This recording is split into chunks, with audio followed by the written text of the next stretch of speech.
Salam sidang jemaat Tuhan yang terkasih. Ya, kita bertemu kembali dalam renungan kita. Jangan pernah bosan ya sidang jemaat Tuhan. Karena lewat renungan iman kita dikuatkan,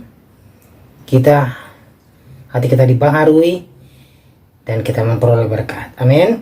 Mari sebelum kita masuk dalam renungan kita memuji Tuhan. Kita katakan kepada Tuhan, "Pujilah aku Tuhan.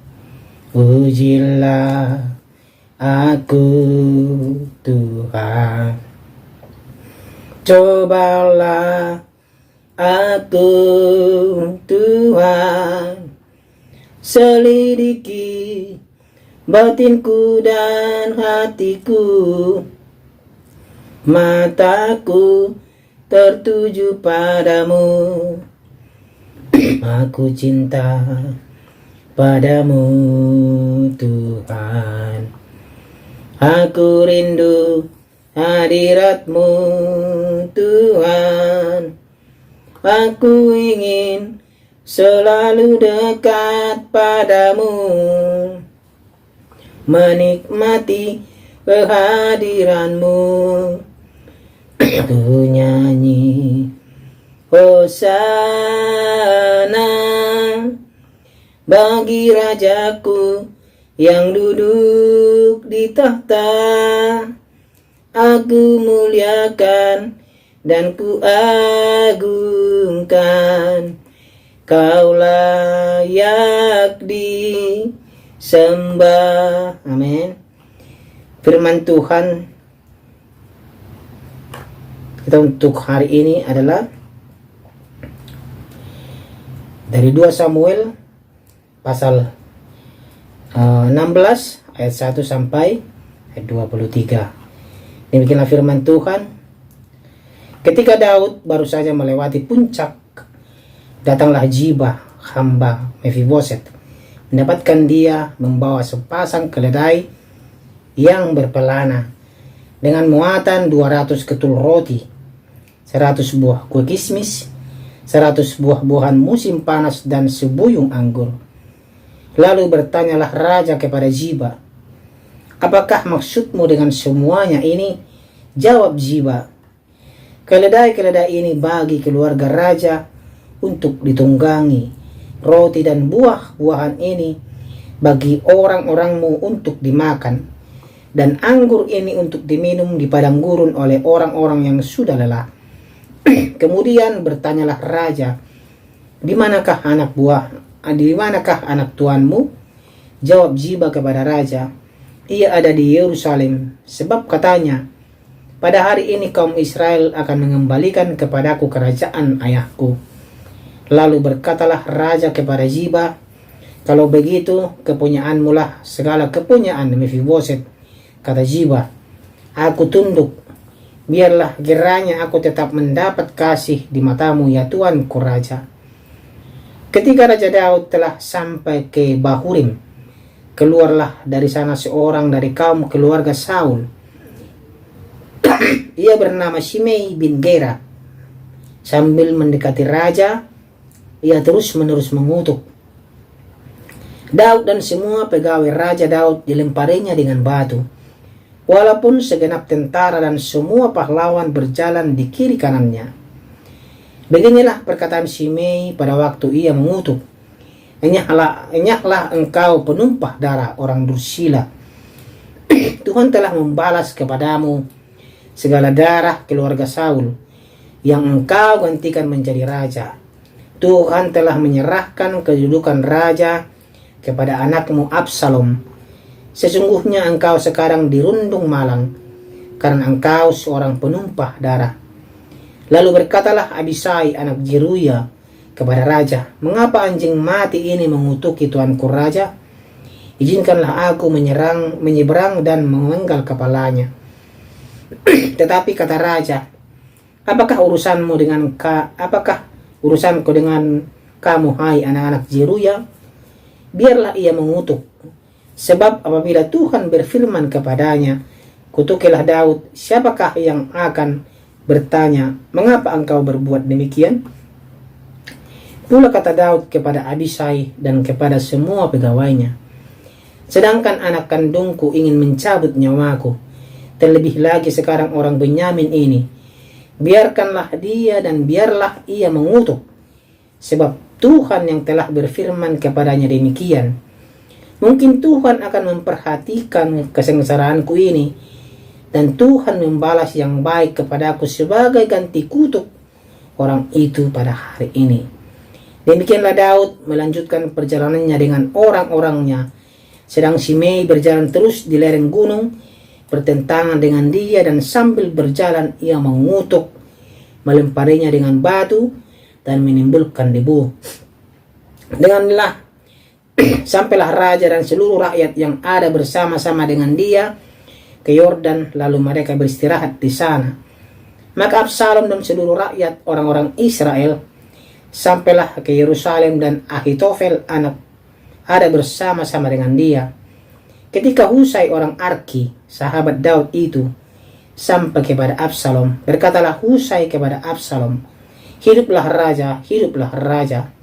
Berkatalah Absalom kepada Husai, "Inikah kesetiaanmu kepada sahabatmu? Mengapa engkau tidak pergi menyertai sahabatmu itu?" Lalu berkatalah Husai kepada Absalom, "Tidak, tetapi dia yang dipilih oleh Tuhan dan oleh rakyat ini dan oleh setiap orang Israel. Dialah yang memiliki aku, dan bersama-sama dengan dialah aku akan tinggal. Lagi pula kepada siapakah aku memperhambakan diri? Bukankah kepada anaknya, sebagaimana aku memperhambakan diri kepada ayahmu? Demikianlah aku memperhambakan diri kepadamu." Kemudian berkatalah Absalom kepada Ahitofel, "Berilah nasihat, apakah yang harus kuperbuat?" Lalu jawab Ahitofel kepada Absalom, "Hampirilah gundik-gundik ayahmu yang ditinggalkannya untuk menunggui istana. Apabila seluruh Israel mendengar bahwa engkau telah membuat dirimu dibenci oleh ayahmu, maka segala orang yang menyertai engkau akan dikuatkan hatinya." Maka dibentangkanlah kemah bagi Absalom di atas soto. Lalu Absalom menghampiri gundik-gundik ayahnya di depan mata seluruh Israel. Pada waktu itu, nasihat yang diberikan Ahitofel adalah sama dengan petunjuk yang diminta daripada Allah. Demikianlah dinilai setiap nasihat Ahitofel, baik oleh Daud maupun oleh Absalom. Demikianlah pembacaan firman Tuhan. Tema kita pada hari ini adalah kesabaran Daud diuji. Saudara yang terkasih, seorang polisi mengalami peristiwa tidak menyenangkan ketika ia menghentikan seorang perempuan yang mengendarai mobil yang melakukan pelanggaran lalu lintas. Ia memberikan surat tilang kepada perempuan tersebut. Akan tetapi perempuan itu mengamuk, marah-marah, mulai mencakar dan memukul sambil melontarkan perkataan-perkataan kotor atau kasar kepada polisi itu. Hebatnya saudara yang terkasih, polisi itu tidak membalas, tidak marah, tidak bergeming sedikit pun. Ia hanya berupaya menghindari pukulan itu tanpa membela dirinya, tanpa dia membalas kepada perempuan itu. Kesabaran polisi itu mengundang banyak simpati dari masyarakat. Akhirnya ia diberi penghargaan oleh Kapolda, dan dia memperoleh penghargaan itu dari buah kesabaran dia. Karena pemikiran dia adalah pelayan daripada masyarakat. Seorang terkasih, Daud pun pernah mendapat perlakuan serupa ketika ia dan para pengikutnya melarikan diri dari usaha kudeta Absalom. Di tengah jalan, Shimei yang termasuk salah satu keluarga Saul datang dan melempari rombongan Daud dengan batu serta mengucapkan kata-kata kutuk. Abisai, salah seorang pengikut Daud, bereaksi dan meminta izin untuk memenggal kepala Shimei. Akan tetapi Daud bereaksi sebaliknya. Alih-alih memberi izin, ia justru menegur Abisai dan membiarkan Shimei terus mengutuk. Dan Daud menunjukkan kesabarannya dengan perkataan, mungkin Tuhan akan memperhatikan kesengsaraanku ini dan membalas yang baik kepadaku sebagai ganti kutuk orang itu pada hari ini. Inilah perkataan daripada Raja Daud. Tindak kebenaran yang kita lakukan tidak selalu membuahkan hal yang baik untuk kita.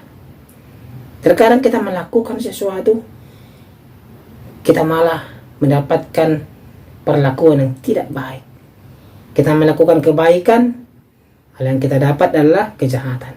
Ini terkadang yang kita dapat, hanya timbul kecewaan. Kadang-kadang kita justru menerima perlakuan yang buruk, namun Tuhan bisa memakai situasi itu untuk menguji hati kita. Setiap perlakuan buruk sesungguhnya menguji kualitas hati kita dan menjadikan kita semakin dewasa secara rohani, menjadikan iman kita dewasa. Terkadang sidang jemaat Tuhan, cara Tuhan untuk menegur kita sangat unik. Kadang melalui masalah, terkadang melalui ini itu. Akan tetapi Tuhan mau lihat reaksi kita. Seperti Daud, dia menerima segala kemungkinan, segala kutuk, segala kudeta yang dilakukan anaknya. Tetapi dia sabar menerima itu, karena dia tahu adalah dia manusia berdosa. Dan kita pun sedang jemaat Tuhan harus sadar mengapa kita setiap ada masalah pasti ada solusi yang terbaik daripada Tuhan. Mari kita berdoa. Terima kasih ya Tuhan untuk firman yang mengajari kami agar kami terus selalu sabar seperti Raja Daud menikmati proses Tuhan. Tuhan Yesus Kristus, ajar kami terus selalu memberikan yang terbaik untuk Tuhan di setiap masalah kami. Di dalam nama Tuhan Yesus Kristus sebagai Tuhan dan Juru Selamat kami berdoa. Amin.